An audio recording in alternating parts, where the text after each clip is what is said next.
Hello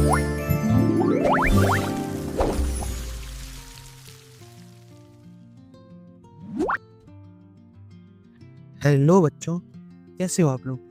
तो क्या आपको मोशन इन अ प्लेन समझ नहीं आ रहा कि मोशन इन अ प्लेन होता क्या है? और 2D motion, 1D motion, 3D motion ये क्या होता है?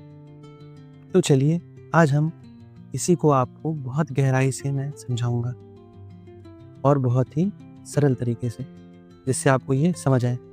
तो मोशन इन अ प्लेन को समझने के लिए आपको motion in a straight line या फिर वन डायमेंशनल मोशन समझना ज़रूरी है। चलिए देखते हैं। Motion in a straight line क्या होता है? मान लो आप स्कूल में हो, ठीक? आपके प्लेग्राउंड में एक बिल्कुल स्ट्रेट लाइन खींच दी गई और आपको बोला गया है कि आप इस लाइन पे या तो आगे जा सकते हो या बैकवर्ड जा सकते हो, आगे या पीछे।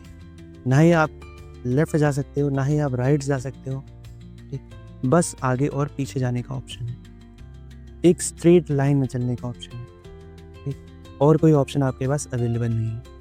तो अगर ऐसी सिचुएशन होती है, ऐसे जो मोशंस होते हैं, उनको हम बोलते हैं motion in a straight line, ठीक? मतलब एक एक्सिस, एक स्ट्रेट लाइन के अलोंग ही मोशन पॉसिबल है। इसलिए हम इसको मोशन इन वन डायमेंशन भी बोलते हैं।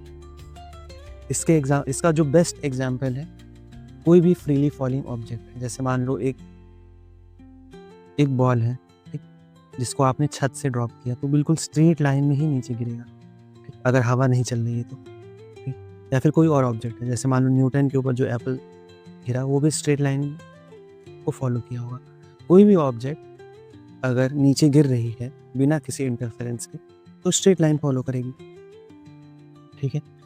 और क्या एग्जांपल हो सकता है? कोई एक कार है, वो बिल्कुल स्ट्रेट हाईवे पे बिल्कुल स्ट्रेट जा रही है, ये हो सकता है। कोई बाइक है, कोई साइकिल है, कुछ भी है, अगर वो स्ट्रेट लाइन में ट्रेवल कर रही है तो क्या होगा? Motion in straight line. Okay, तो मोशन इन अ प्लेन क्या है या फिर 2 डायमेंशनल मोशन क्या है? तो अगर आपके पास ऑप्शन हो, मान लो आपका ये प्लेग्राउंड है, इस प्लेग्राउंड में ना सिर्फ आप आगे और पीछे जा सको, बल्कि आप लेफ्ट और राइट भी जा सको, ठीक? या फिर आपकी कोई कॉपी है, ठीक?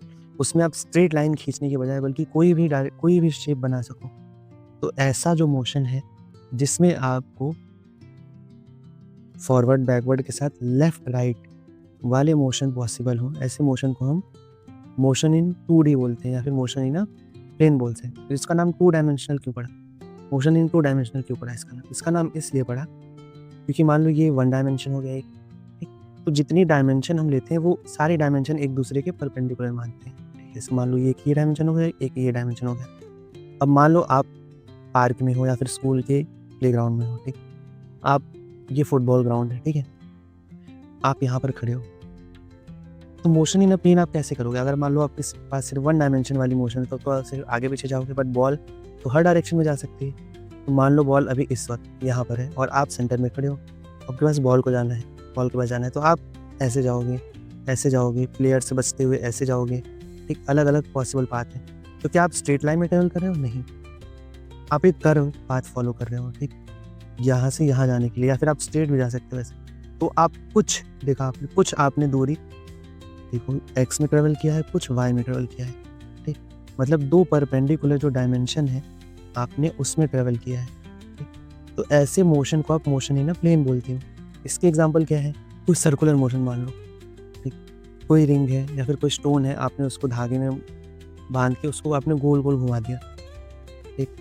तो यहाँ से ये जो है ये गोल-गोल घूमेगा, एक सर्कुलर मोशन में, एक सर्कल में घूमेगा।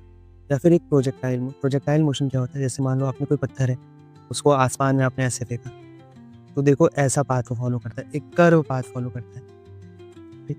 तो ये जो कर्व पाथ फॉलो करता है कोई ऑब्जेक्ट, ठीक?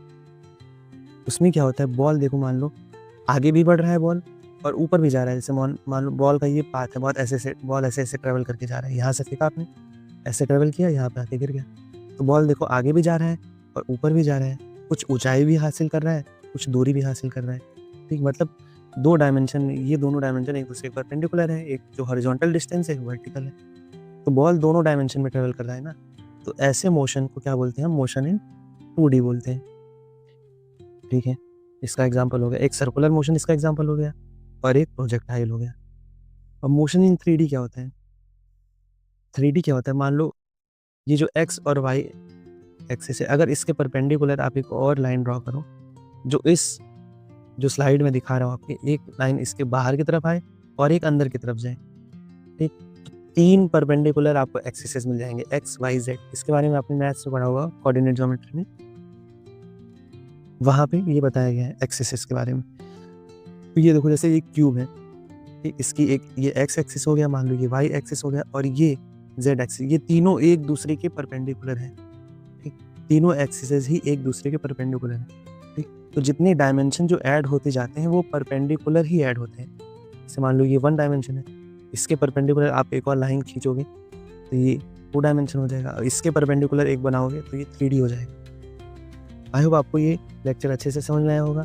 स्ट्रेट लाइन मोशन को 1 डायमेंशनल मोशन क्यों बोलते हैं? क्योंकि इसमें एक ही डायमेंशन में मोशन पॉसिबल है।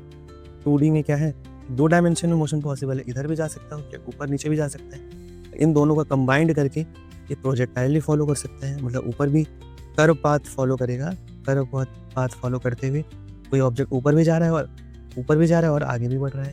ठीक, या फिर कोई भी कर्व लाइन है, कोई भी आप कर्व लाइन ड्रॉ करते हो अपने पेपर पे एक प्लेन सरफेस पे रख के, तो वो कौन सा मोशन करते हुए आप बना रहे हो, उसको एक 2D मोशन करते हुए बना रहे हो, मोशन इन अ प्लेन। और अगर आप कोई स्ट्रेट लाइन खींच रहे हो तो वो क्या है, motion in a straight line.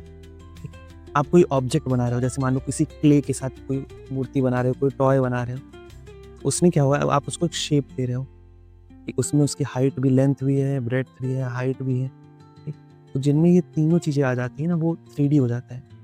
ठीक, 3D मोशन कॉम्प्लेक्स होता है। तो आप जो मोशंस पढ़ोगे वो मोशन इन स्ट्रेट लाइन ही पढ़ोगे और मोशन इन 2D पढ़ोगे 11th क्लास तक। ओके, आई होप आपको मोशन इन अ प्लेन समझ आ गया होगा। नेक्स्ट चैप्टर में हम सर्कुलर मोशन को और डिटेल में पढ़ेंगे। Thank you very much. अगर आपको ये कंटेंट समझ आया, अच्छा लगा, तो हमारे चैनल को सब्सक्राइब करिए और वीडियो को लाइक करिए। Thank you very much.